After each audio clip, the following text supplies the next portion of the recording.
Hey, Mike here. I just wanted to let you know that you can listen to Dark Poutine early and ad-free on Amazon Music, included with Prime.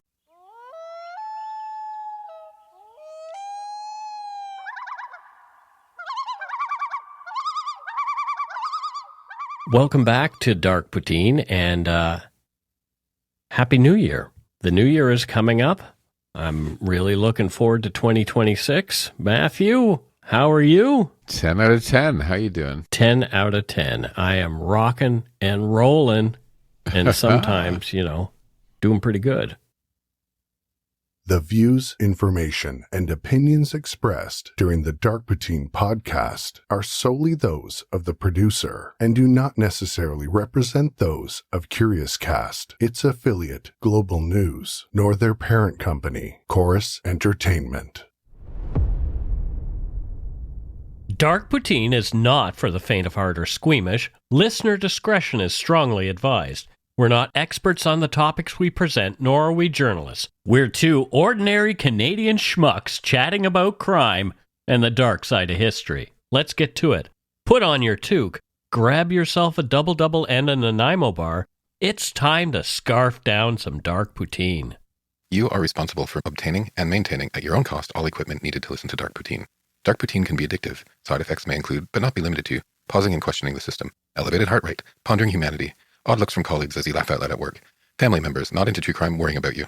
Positive side effects may include some perspectives and opinions that you disagree with, as well as some wokeness and empathy. If you don't think Dark Poutine is for you, consult your doctor immediately.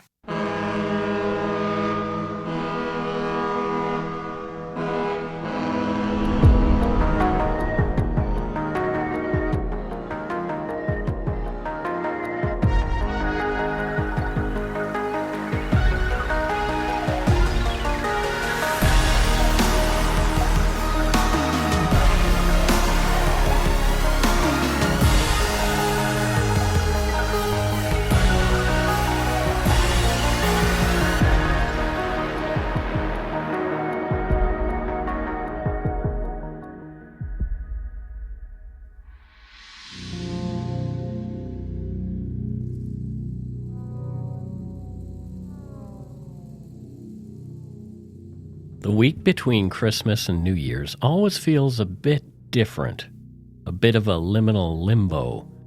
The rush has passed, but the new year hasn't yet begun. It's a quiet, uncertain stretch of time when the world seems to pause and take a breath. For centuries, people have filled this strange gap with rituals meant to ward off darkness and invite good fortune for the year ahead. Some of those customs were hopeful, others were downright eerie. Across Canada and around the world, New Year's traditions once carried a weight far beyond champagne toasts and countdowns. They were rooted in superstition, fear, and the need to control what couldn't be known. In this episode, we'll look at how our ancestors greeted the turning of the year and the strange things they did to ensure the next one would be better, or at least not worse.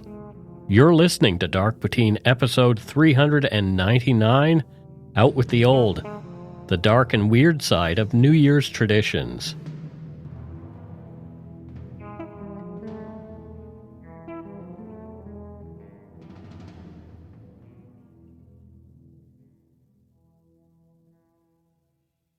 We start the episode off with a bang, pun fully intended.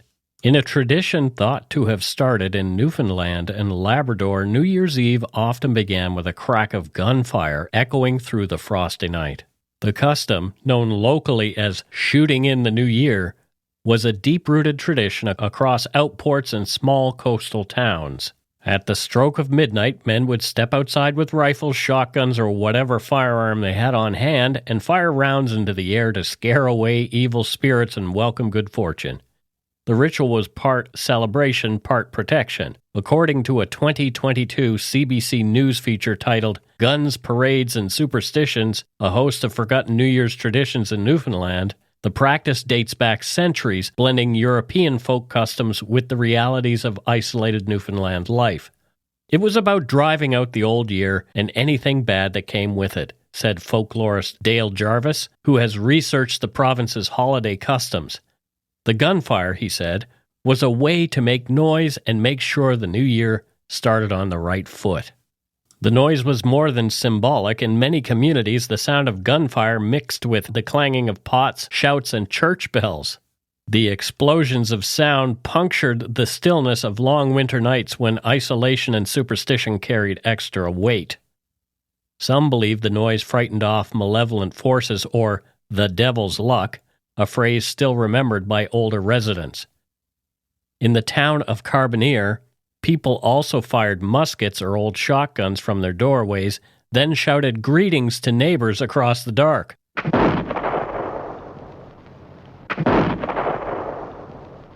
Hey, how you doing, boy? Pretty good. Happy New Year, you. The tradition was so common that it appeared in 19th century diaries and letters from settlers who described how they shot in the year as part of their annual celebration. While festive, the custom was, of course, also dangerous. The combination of alcohol, excitement, and firearms led to occasional accidents. By the mid-20th century, police and local leaders began discouraging the practice. A 1960 Evening Telegram article urged residents to ring in the new year with bells, not bullets, citing reports of stray pellets striking houses and outbuildings. Over time, organized fireworks replaced gunfire, and the tradition faded. I don't know about that. Anyway, the echoes of that earlier custom apparently survive only in family stories and the memories of those who remember hearing gunshots echo over the hills each New Year's Eve. What gets me is how even something like this, firing guns into the air, kind of somehow becomes, it gets weird that becomes a tradition, right? Yeah. What's fascinating is it's not just noise, it's control. It's people trying to feel like they have some say over what's coming. Right, yeah. You shoot into the dark to prove you're not afraid of it, right? Right. And there's also something very Newfoundland about this. Well, very East Coast, yeah. Turning fear into celebration, making a bit of chaos into a community event. It's that mix of danger and defiance that feels like so honest in so many ways. And we look back on it now as folklore, but I think it says something real about us. You know, even when we don't know what's ahead, we want to believe that we can make enough noise to keep the bad stuff away, or at least make it think twice before it comes any closer. Yeah. Alongside the gunfire came the parades. Many Newfoundland and Labrador communities hosted informal processions, part religious observance, part carnival. Bands played in the streets, and locals dressed in costumes or carried lanterns. According to the Heritage Newfoundland and Labrador archives, early settlers often combined church services with outdoor celebrations, moving from solemn prayer to loud public festivity as midnight approached. In St. John's, military bands from the local garrison sometimes marched through the streets, firing ceremonial salutes and playing fife tunes. In rural areas, people paraded between houses, accompanied by fiddlers and accordion players, welcoming the new year with visits that often stretched until dawn. These gatherings blurred the line between sacred and profane. There were elements of old European mummering traditions, which we discussed last year, masked visitors going door to door, performing songs and accepting drinks or food. Music filled the streets, often led by the town's best-known fiddlers, while others banged tin pans or hurled firecrackers.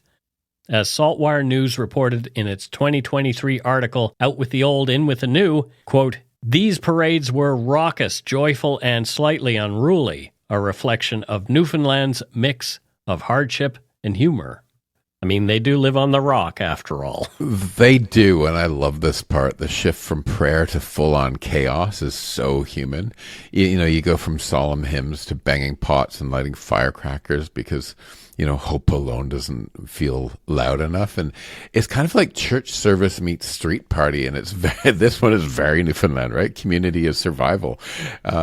And I think in a lot of ways, if you've ever been to Newfoundland or, you know, like a cold winter night in Canada where there's anywhere where there's not a lot of people, you know, noise is important because silence, especially in winter, can start sounding like loneliness. Mm-hmm. You know what I mean? Yeah. And there's something also kind of beautiful about the idea that holiness and hilarity aren't opposites here. They can be partners, right? And that bit of reverence, that bit of mischief, and it's how people got through the dark, you know? Yeah. Yeah, that's what a lot of winter traditions are about, are just getting by. Get through the dark, don't be lonely, and remember there's community because we need to stick together to survive. Canadians are Americans were like homesteaders historically, and we were fort people. Mm-hmm. Right? It's cold up here. We needed to get together to survive. Yeah, we need to huddle.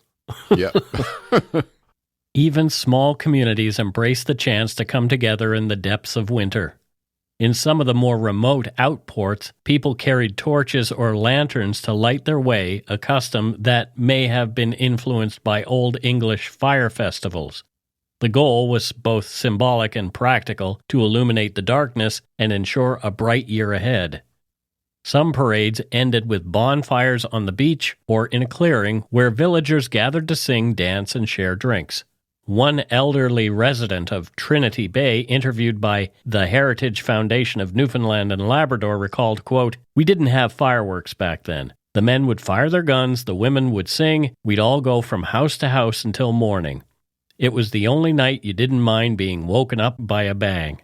By the late 20th century, as gun regulations tightened and attitudes toward safety changed, these exuberant parades and shots in the air gave way to more controlled celebrations, public fireworks, concerts, and midnight countdowns. Still, fragments of the old ways remain. In some remote communities, people still gather on porches or wharves at midnight, setting off small firecrackers or firing blank rounds into the sky. Growing up, I remember the sounds of gunfire at midnight in Bridgewater, Nova Scotia. I'm not sure this still happens, but it was definitely a thing in my youth. I didn't give it much thought other than a smirk at the drunken revelers using the new year as an excuse to make a lot of noise in a dangerous way. Staying in Atlantic Canada, where the rhythms of life were shaped by the sea and stubborn endurance of its settlers, the arrival of the new year was treated with both reverence and caution. For many families of Scottish descent, the stroke of midnight on December 31st was a moment charged with superstition, shaped by the ancient celebration of Hogmanay. Hogmanay arrived in the Maritimes with the waves of Scottish immigrants who came to the region through the 18th and 19th centuries, settling in Nova Scotia, Cape Breton, Prince Edward Island, and parts of Newfoundland. In these communities, people clung to their ancestral customs with fierce pride.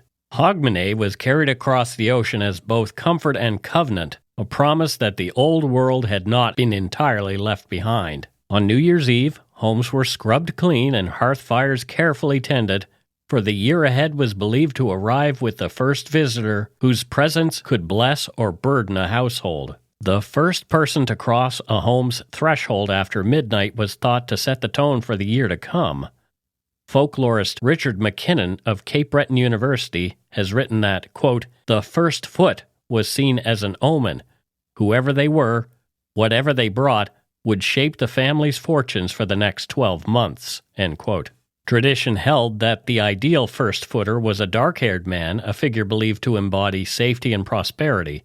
The preference is often traced back to centuries of Viking raids on Scotland, when fair-haired strangers at the door were seldom a welcome sight and rarely carried good news. Within the Scottish diaspora, that belief persisted. A woman arriving first or a man with red or blonde hair was thought to invite misfortune. Quote, "My grandmother wouldn't open the door until a dark-haired man came by," recalled a woman interviewed by Saltwire in a 2023 feature on East Coast New Year's superstitions. "If a woman showed up first," she said, "she'd make her stand outside until someone else crossed first. It sounds cruel now, but she believed in it completely." End quote. The first footer never came empty-handed. Tradition called for symbolic gifts: coal for warmth, salt for flavor, bread for sustenance, whiskey for cheer, and a coin for prosperity. Some households prepared these items in advance, arranging them in a small bundle or on a plate for the visitor. In parts of Cape Breton and Prince Edward Island, families kept a piece of coal by the hearth for the occasion. Quote, "It wasn't about what the gift was worth," explained historian Dr. Edward MacDonald of the University of Prince Edward Island. "It was about what it represented: continuity, generosity, and the hope that the household would have enough of everything to share." End quote. The ritual itself varied from town to town. In some communities, neighbors took turns visiting one another after midnight, bringing laughter, fiddles, and sometimes a bottle passed from hand to hand. Elsewhere, families waited in silence, watching to see who would knock first. Superstition held that no one should enter a home before the clock struck 12, so people lingered outside in the cold, poised at the threshold. In Glace Bay, the moment was often marked by fireworks or the echo of coal miners' whistles as they welcomed the new year underground. Even into the 20th century, echoes of Hogmanay endured. Quote, "My father always said we'd have bad luck if the wrong person came in first," remembered Nova Scotia resident Donald Fraser in a 1995 oral history recorded by the Beaton Institute. "One year, a blonde fella from down the road came in just after midnight, and sure enough, our furnace broke down the next week. My mother said that proved it." End quote. Today, Hogmanay still holds a modest foothold in some maritime households, though much of its superstition has faded. First footing survives largely as a gesture of friendship, an excuse to cross a threshold, share a drink, trade a laugh, and pass along a fragment of old-world folklore. And I love how intense this is, standing outside in the cold waiting for the right guy with the right hair to walk through the door so your year doesn't go to hell. Yeah.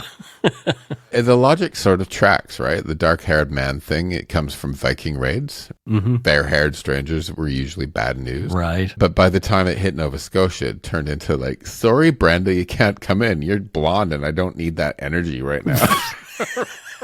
Fair enough. But it makes sense in a weird way. It's about control again, right? You can't stop what's coming, but you can micromanage your own doorway. It's very human to start the year with coal whiskey and a little light discrimination. Light discrimination. No gingers, please.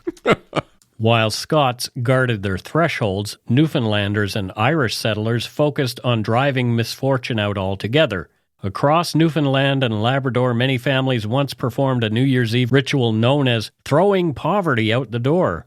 The act was simple. At midnight, someone in the house would toss breadcrumbs, ashes, or other tokens out through the doorway, often while reciting an Irish Gaelic phrase meant to banish hardship and welcome abundance.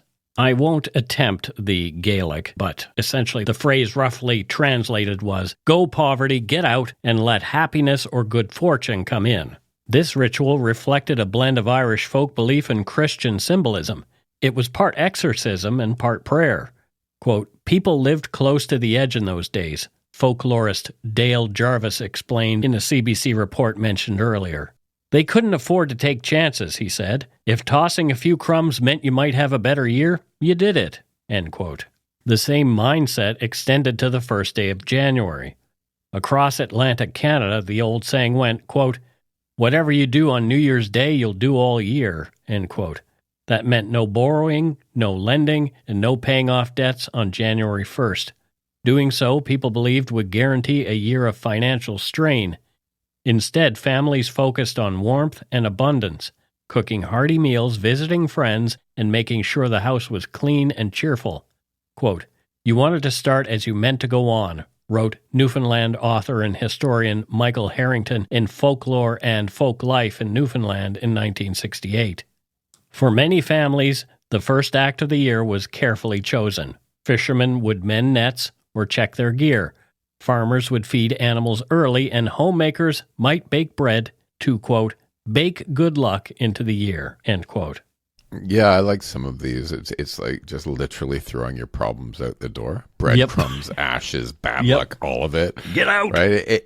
It's the most it's the most relatable kind of magic for me. Low effort, high hope. Yeah. And that line, "Whatever you do on New Year's Day, you'll do all year," that hits. You know, you can see why people clung to it, because it's tidy. It makes the world feel predictable. Right. Like if you just sweep the floor and bake a loaf of bread, you're guaranteed 12 months of stability. It's the same energy as people who reorganize their entire house on January the 1st. It's not logic, it's sort of insurance. And there's something lovely about it, though, starting the year by feeding something or fixing something or baking something good. It's like superstition with a work ethic. Well, yeah, I mean, a lot of it is geared toward your own mental state. Yeah, and starting on the right foot. It's not about luck. It's about setting yourself up for success in a way. Yeah. Yep. We would be remiss if we did not mention New Year's polar bear swims. Where once noise and superstition drove out evil spirits, today Canadians have found a different kind of ritual for rebirth: the polar bear swim. On the morning of January 1st, thousands of people, crazy people, across the country strip down and run headlong into icy lakes or the frigid Atlantic and Pacific Oceans. The plunge has become both a test of endurance and a communal rite of renewal, a way to start the year with a shock to the system.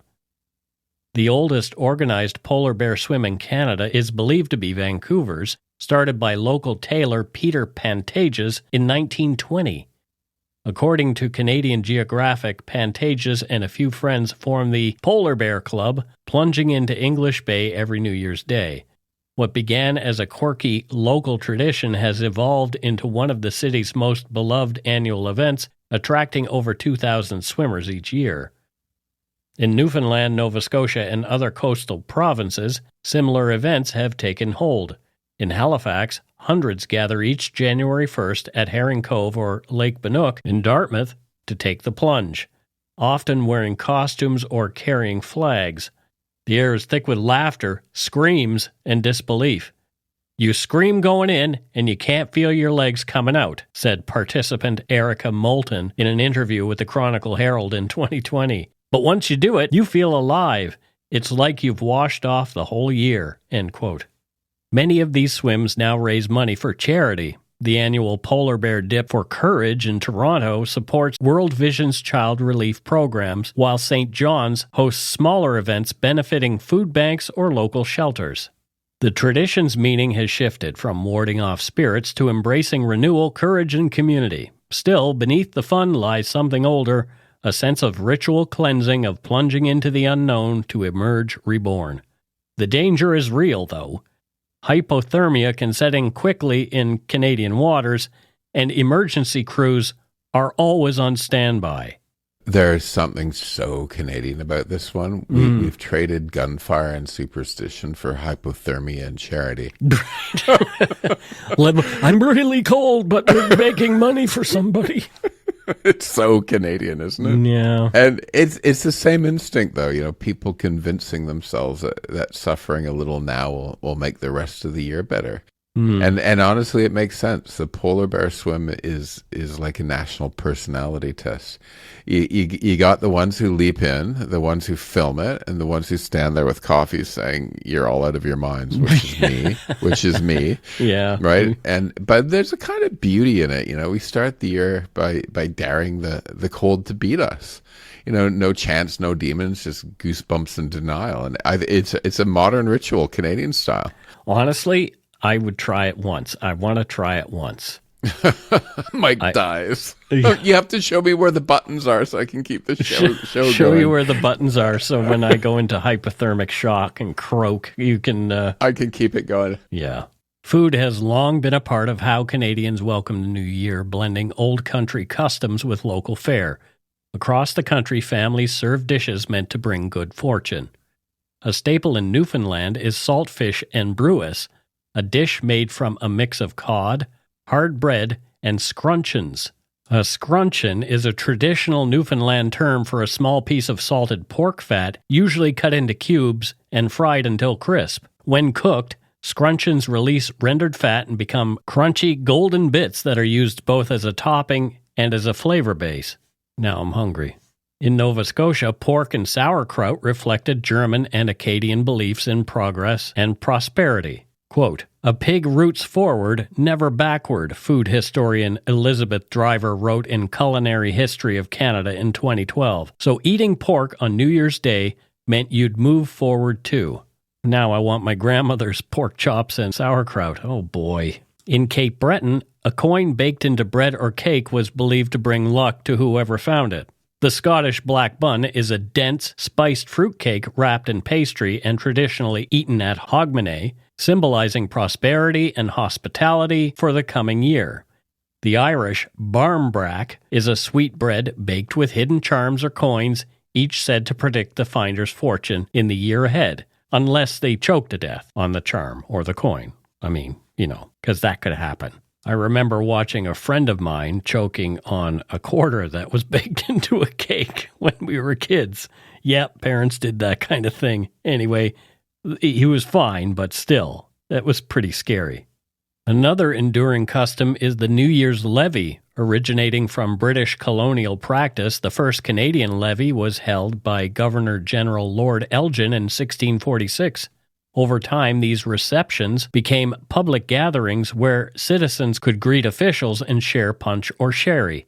They remain a civic ritual across Canada today, from formal events in Ottawa to informal gatherings in community halls throughout Newfoundland and the Maritimes. Even small household rituals persist. Many avoid doing laundry on January 1st, fearing it will wash away luck. On Prince Edward Island, families crack open the front door at midnight to let the old year out and the new one in, a simple act of hope for better days ahead. For all its goodwill, New Year's Eve remains one of Canada's most dangerous nights. Drinking and fireworks often turn the celebration into a tragedy. Global News reported in 2016 that it is the deadliest night for impaired driving, with sharp increases in crashes and pedestrian deaths. Quote, "It's not just driving," RCMP Sergeant Rob Frizzell said. "We've had cases where people leave parties on foot and freeze to death before morning." End quote. Public safety messages now blanket the airwaves each December, but the night's chaotic nature isn't new. In the 1800s, when celebrations often relied upon open flames, fires were a common sight. Reports from St. John's describe houses burned by stray fireworks or oil lamps tipped over during the revelry.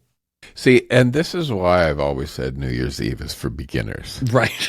The drinking, the drama, the bad decisions, this is all stuff I used to do on a Tuesday. Me too.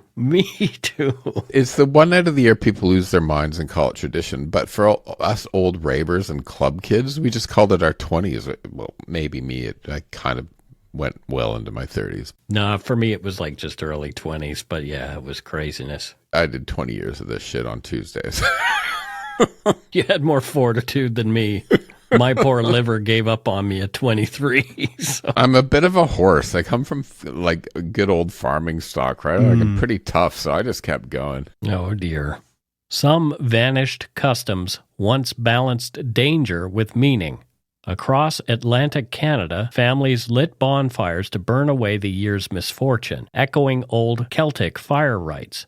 In rural Nova Scotia, people gathered on beaches or hillsides, throwing driftwood and their written troubles into the flames. It was cleansing, folklorist Clary Croft told CBC Radio in 2010. The old parades and door-to-door visits have given way to fireworks and countdowns, yet the impulse behind them endures. A need to mark time's turning with something more than noise. Whether through fire, song, or ritual, Canadians have long faced the dark of winter with hope, fear, and the quiet wish that the next year might be kinder than the last. In the second half of this episode, we'll wander beyond Canada's borders to see how others greet the renewal of the new year. Some of these customs are playful, others have roots in fear, cleansing, or chaos. All of them share a single idea, that the way we begin the year matters, and that what we do in the first moments of the new year might shape everything that follows. And we'll be back after a quick break.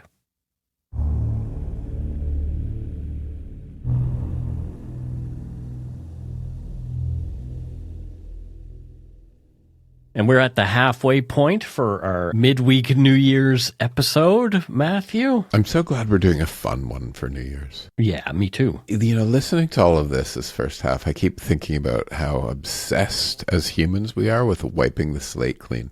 Mm-hmm. And how every culture has some version of it, you know, fire, noise, water, fists, and whatever it takes to convince ourselves that the bad stuff belongs to last year, not this one. Yeah. Right? And it's such a human impulse. We pretend time itself can forgive us and that the calendar is some sort of moral reset button, but it's not, right? Midnight doesn't fix anything. It just gives us permission to start pretending again. You know, and still there's something kind about that. You know, we build these rituals because we need a reason to believe that we can do better. It's not logic. It's hope. It's like hope wearing a party hat. And maybe that's what New Year's really is. It's not a clean break, but a small mercy we give ourselves. A night to look at everything we messed up and quietly decide to try to do better again, which is beautiful. Well, time is just a construct anyway, and it doesn't really exist. So anyway, it's all nonsense. The turning of the year isn't the exact moment everywhere. While a lot of us watch the clock strike midnight on December 31st, many cultures mark the beginning of a new year at different times, some by the moon, others by harvest, or even by ancient calendars that predate our own. Yet no matter when it happens, that shift between old and new carries a mix of superstition, relief, and hope. Around the world, people have found strikingly different ways to celebrate. Rituals that range from joyful to unsettling, from quiet reflection to acts of fire and noise meant to shake off bad luck. While we have mentioned it in a previous episode, Saturnalia is worth a mention here. Long before fireworks and countdowns, the Romans welcomed the new year with Saturnalia, a December festival honoring Saturn, the god of agriculture and time. For a week, rules were suspended, slaves dined with masters, gambling was legal, and drunken revelry filled the streets. Seneca wrote that, quote, all of Rome is in a bustle, while the poet Catullus called it the best of days. Originally tied to the winter solstice and the promise of returning light, Saturnalia grew wilder as the empire expanded. People exchanged small gifts called sigillaria, lit candles, and decorated their homes with greenery. Its most striking feature was role reversal, a symbolic cleansing of class tension before the new year began. By the 4th century, Christianity had softened the edges of Saturnalia, but its influence persisted in later traditions such as the medieval Feast of Fools and England's Lord of Misrule. We have, and I love how the Romans just leaned into this chaos. Yeah, just like, let's do this. Saturnalia feels like the first office holiday party in history. Yeah, I don't know if anybody got fired, but probably thrown to the lions. So, the ancient Romans were like photocopying their bums, in the photocopy machine, right? Yeah. And I just can picture people saying what happens at Saturnalia stays at Saturnalia. Yeah, for sure, Yeah, you have here written, all structure thrown out the window, everyone pretending the world was fair for a week. for just a week. For a week, yeah, oh well. In Japan's snowy Oga Peninsula, a unique New Year's ritual unfolds, one that combines fear and reverence. Every December 31st, the Oga no Namahage festival brings demons to town. Men dressed in straw cloaks and wearing terrifying red or blue ogre masks storm into homes brandishing wooden knives and shouting, "Are there any lazy children here?" The tradition, recognized by UNESCO as part of Japan's intangible cultural heritage, is both a performance and a moral lesson. According to Ripley's Believe It or Not, Bizarre New Year's Eve Traditions from Around the World 2023, the Namahage demons represent mountain spirits who descend against sloth and disrespect. Their name comes from namome, the word for the blisters that form when one sits too long by the fire. The demon's visit, therefore, is meant to scare people, especially children, into good behavior for the year ahead. I prefer Santa Claus, holy smokes. The ritual follows a set pattern. The demons pound on doors, shouting and growling as families huddle inside. When they enter, they accuse the household's young ones of laziness or bad manners. Parents defend their children, offering rice cakes, mochi, and sake to appease the intruders. After a short theatrical exchange, the Namahage leave with blessings promising protection and good fortune. For locals, the custom isn't meant to terrify, but to purify. It's a reminder that discipline and respect are the roots of happiness. Quote, "It's not about punishment, it's about starting fresh," said Oga resident Shinya Ogata in an interview with the Japan Times in 2019. The demons scare you, but they also bring luck. End quote. Even in modern Japan, where most festivals have grown more ceremonial, the Namahage retain their raw energy. The sound of their drums and the sharp cries in the winter air mark the transition from old to new. Much like Saturnalia, the ritual acknowledges chaos and fear before welcoming peace and renewal. I've always loved Japanese culture, and There's such an orderliness to it. everything means something. Every sound, every gesture, every object carries weight, and it's not really superstition, it's symbolism. I call it the land of the rising sign, right? And this how do you say it? Namahage? Namahage. Yeah, Namahage. Yeah. I think it's brilliant. The demons aren't evil. They're accountability in costume. You face your fears, you feed them rice cakes, and everyone learns a little respect. And it's terrifying, but it's also order through theater, and it's very Japanese. And it's a good reminder that not every warning is a threat. Sometimes the thing that scares you is just trying to keep you from getting lazy. Right? Sure. Give you a little poke in the bum just to keep you going. A little poke. Yeah. Yep. In Denmark, good fortune for the coming year is measured not in coins or candles, but in broken china. Each December 31st, Danes gather their old plates and cups, the chipped, cracked, or unwanted ones saved all year, and at midnight they hurl them against the doorsteps of friends and family. The more shards scattered at your door come morning, the more loved and lucky you are said to be. According to History Collection's 35 Crazy New Year's Eve Celebrations Throughout History 2023, this peculiar custom likely stems from an old belief that breaking household items could drive away evil spirits. In ancient times, noise and destruction were believed to ward off misfortune. Smashing pottery was seen as a means of both. The ritual also carries a social message. Broken dishes, left by friends, signal affection, a kind of noisy calling card. Modern Danes take the custom in good humor. In Copenhagen, neighborhoods still wake on New Year's Day to the clatter of porcelain, though safety laws have curbed the wilder tosses.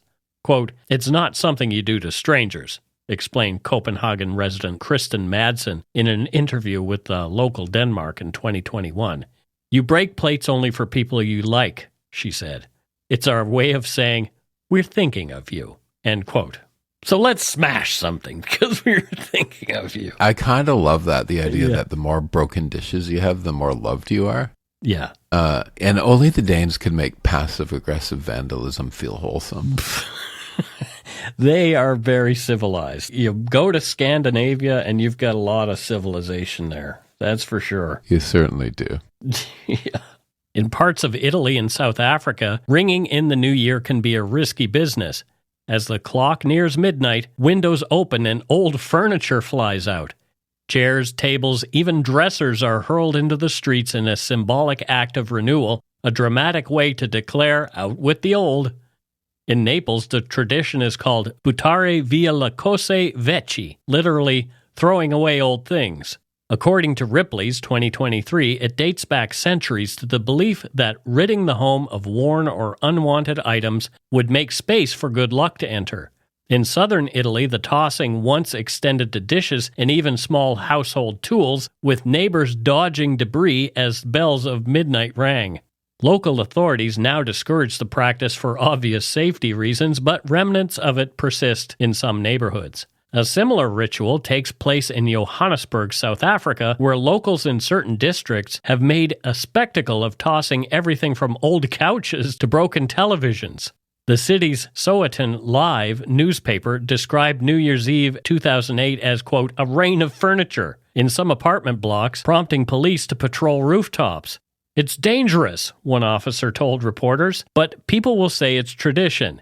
They believe if they don't throw something out, bad luck will stay inside." End quote. You see, I get this one. You throw a chair out a window and call it personal growth. Yeah. No, there's something honest about it. No journaling, no affirmations, just gravity and momentum. And of course, only humans could take the idea of renewal and turn it into like an insurance claim. But the problem is I live on the top floor of a high-rise. So if I did this, there definitely would be a fatality. Yeah, it wouldn't be good. There would be no personal growth. The only place you'd be growing toward is jail. My couch out of the 39th floor window. It reminds me of that girl who threw the chair off the balcony, and I think it was in Toronto that time. Remember that? The chair girl? Did it kill somebody? No, she just threw it out and she got arrested, yeah? Yeah. Yeah. Oh, well, perhaps had she done that in South Africa, it wouldn't have been a problem. In Ecuador, the new year arrives in a blaze of fire. Across towns and villages, people build large effigies called Año Viejo, or Old Years, often resembling politicians, celebrities, or local villains. As midnight strikes, these figures are paraded through the streets, stuffed with fireworks and set alight. The explosions light up the sky as families cheer and laugh, watching the old year literally go up in flames. The Año Viejo tradition dates back to the 19th century. It may have originated after a yellow fever outbreak in Guayaquil when locals burned scarecrows stuffed with old clothes to disinfect the air. Over time, it evolved into a symbolic act of renewal, destroying the misfortunes and mistakes of the year just past.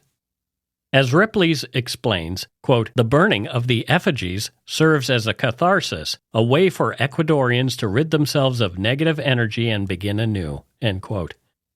Today, the custom blends political satire with communal release. Some effigies mock corrupt leaders or pop culture figures, while others represent personal struggles.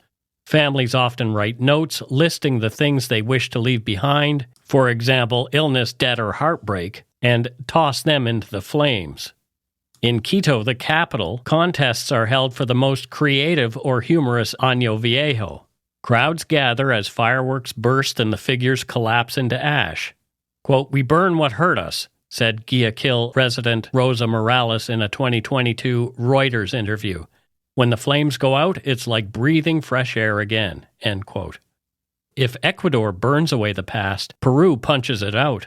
In the Andean highlands, residents of the Chumbivilacas province gather each December for Takanaki, a Quechua word meaning to hit each other. The festival, held around Christmas and New Year's, allows villagers to settle grudges through public fistfights. As reported by History Collection 2023, Takanaki has pre-Columbian roots. The ritual was originally meant to restore balance and community harmony. Men and women of all ages step into a circle, strip down to shirt sleeves, and trade blows under the watchful eyes of local elders and police. Once the fight ends, the opponents hug, share a drink, and let the matter rest. Quote, "You fight, you forgive, and you start again," said participant Julio Quispe to The Guardian in 2015. The festival is both violent and oddly peaceful. The fights follow strict rules: no weapons, no ambushes, and respect once it's over. Children dance in traditional dress, musicians play Andean flutes, and food vendors serve roasted corn and beer. For the people of the Chumbivilacas, the ritual represents fairness. If someone wronged you during the year, Takanaki offers a chance to confront them openly rather than let resentment fester. And there's something pure about that. No grudges dragged into the year, no fake forgiveness, just sweat, some pain, and a beer afterwards. And honestly, that's probably the healthiest New Year's tradition I've ever heard of. Yeah. Yeah, like, let's just get it over with. And let's just fight it out. Yeah. The purge. Oh, God. That's the last thing we need. But what if the person you have a problem with is a trained killer? Far north in the frozen lakes of Siberia, the new year is welcomed with an act of endurance as strange as it is beautiful. Divers cut holes through thick ice, descend into water near freezing, and plant a decorated fir tree in the lake bed. Known as the underwater Christmas tree ritual, it takes place near Lake Baikal and other icy waters across Russia's coldest regions.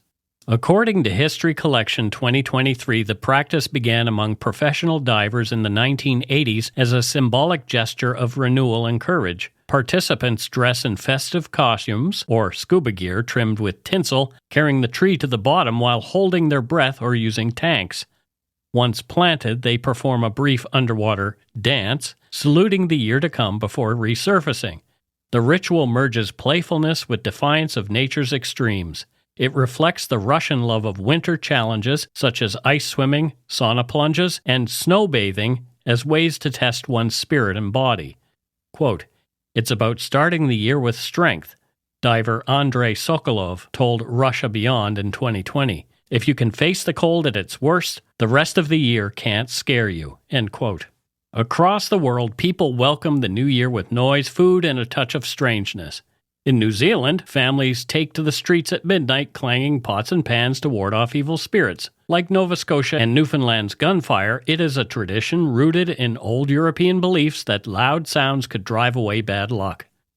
In Estonia, abundance comes through feasting. Many eat 7, 9, or 12 meals on New Year's Day, numbers considered sacred and lucky. I don't know how sacred or lucky it is for your waistline or your New Year's resolution to lose weight, but anyway. In Greece, onions are the symbol of renewal. Families hang them on their doors as a charm for growth, and after midnight mass, parents gently tap children's heads with the onion to wish them prosperity in the year ahead. The ritual, alongside smashing pomegranates and baking a coin-filled vassilopita cake, ties ancient fertility symbols to Christian celebrations. Across these customs, the message is the same. Through sound food or faith, people everywhere mark the year as a time to welcome luck and push away darkness. Yeah, and only the Greeks could turn produce into philosophy. The onion as renewal makes perfect sense. So, it's layered, it survives anything, it makes you cry before it feeds you. Yeah. And that the bit about tapping kids on the head with it, that's peak old world parenting. May your year be full of growth, and also here's a light concussion from a vegetable of wisdom. Yeah. Oh boy. Some traditions reach into darker territory. In ancient Mexico, the Aztecs held New Year ceremonies that included human sacrifice to honor the gods and ensure balance in the cosmos. Victims, sometimes volunteers, were seen as vessels for divine renewal, an offering to keep the world turning. For the Aztecs, the New Year was not a moment of celebration in the modern sense, but a point of existential risk. Their worldview held that the universe existed in fragile cycles, each one sustained only through proper ritual nourishment for the gods. Central to this belief was the sun god, Huitzilopochtli, who required human hearts and blood to continue his daily journey across the sky. Spanish chroniclers such as Bernardino de Sahagún recorded that calendrical festivals tied to the renewal of time involved ritual killings meant to repay cosmic debt owed by humanity. Similar logic appeared elsewhere in the ancient world. In Mesopotamia, the Akitu festival marked the new year and reaffirmed divine order. While large-scale human sacrifice was not standard, some scholars, drawing on cuneiform texts and later Greek accounts, suggest that substitute kings were occasionally installed and then executed during periods of crisis, symbolically absorbing the chaos threatening the realm.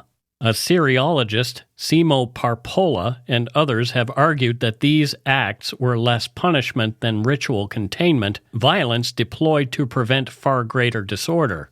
In parts of the ancient Mediterranean, sacrifices at year's end blurred into purification rites. Classical sources, such as Plutarch, described pharmakos rituals in which marginalized individuals were expelled or killed during liminal calendar moments to cleanse a city of accumulated corruption. Though not always tied to January as a fixed new year, these rites followed the same principle. Time turning required something or someone to be cast out so renewal could occur. Anthropologists such as James Fraser in The Golden Bough, one of my favorite books, later framed these practices as expressions of universal anxiety about transition. The death of one cycle demanded payment before another could begin. While modern scholarship treats Fraser cautiously, archaeological evidence and primary texts confirm that in multiple cultures the arrival of a new year was marked not only by fireworks or resolutions, but by bloodshed meant to anchor their future. For those societies, the new year was not welcomed with hope alone, it was survived through sacrifice. In Chile's town of Talca, the night carries a gentler connection to mortality. Since the 1990s, families have gathered in cemeteries on New Year's Eve, lighting candles and sharing food beside the graves of loved ones. Quote, "We don't see it as morbid, it's an act of love," one participant told BBC Mundo. "We begin the year with those who made us who we are." End quote. In Belarus, old customs once looked to animals for answers. Young women scattered grain before a hen, and whichever pile it pecked first revealed who would marry next in the new year. These small acts of divination reflected a timeless hope to glimpse what the year might bring. As another year comes to a close, the world will once again fill with noise, pots banging in the night, perhaps gunfire, corks popping, songs rising through the cold air. Behind all the celebration, there's something older at work. The same wish whispered for millennia, that we might be lucky, that we might be safe, and that what's coming will be kinder than what's gone. These are our wishes for you. From all of us at Dark Poutine, thank you for listening, for sharing in these stories, and for keeping curiosity alive for another year. We wish you warmth, laughter, and good fortune in the year ahead. From our families to yours, Happy New Year, and may 2026 bring peace and light for everybody.